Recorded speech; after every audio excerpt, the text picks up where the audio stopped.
Other reports the programme generates include a work schedule table that shows the start and completion dates of the entire job, along with the total duration in days and in weeks. It also shows durations for each stage of the job. The dates are based on the start date you entered in the job details screen earlier.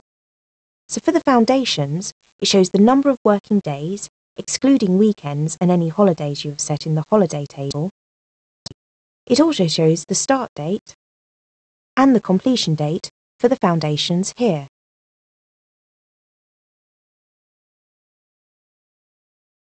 This sheet is quite handy to view when you want to order the materials or plant in advance of when they will be required on site. These phases of the job are colour-coded to match each stage payment.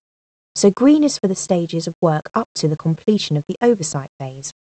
If you scroll down, you can see the stage payments with the same colour code, along with the dates they are due. The work schedule can be adjusted as you may want to overlap some stages of the job. You might have the electricians and plumbers on site at the same time, for example. To adjust any start dates, you do this in the work schedule graph view, rather than here in the table view. I'll go to this graph now. Again, this is colour-coded for each phase, and the colour key is at the bottom. By default, every stage of the job follows on from the previous stage. For example, the walls start after the completion of the ground floor, and so on. You can edit this schedule easily. Click the Edit Chart button and select the work stage to be adjusted. I want to change the plastering stage, which is within the phase called Completion of Plastering, so I'll select that here. The colour for that phase of the job is displayed here. Now the drop-down box below it shows all the stages of work that are within that phase.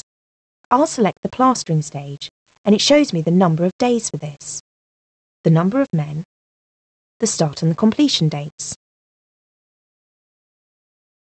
As the plastering is quite a large job to be done, I'll increase the number of men. This of course reduces the number of days it takes and updates the start and finish times for the stage of the work.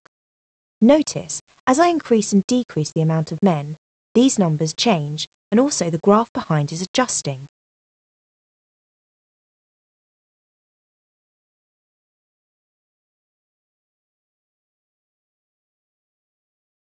You may also want to adjust the start date for a section of work.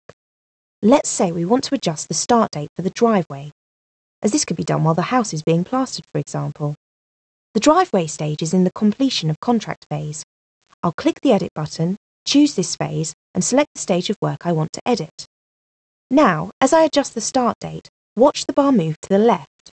I'll hold down this button until the driveway bar is level with the plastering bar.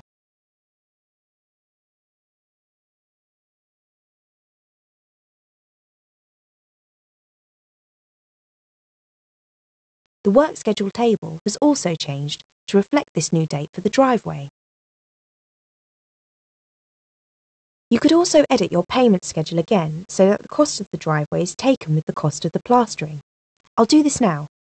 The cost of the driveway is in the last stage payment, so I'll delete this out of here.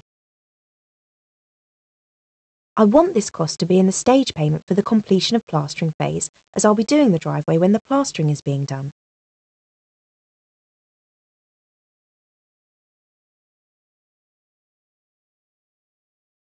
The programme creates a more detailed graph for the work schedule called a Gantt chart. This shows the days of the week with the dates for each stage and phase, and also shows weekend days. This makes it quite a large graph, but is very useful for viewing the actual days and dates that stages of work fall on.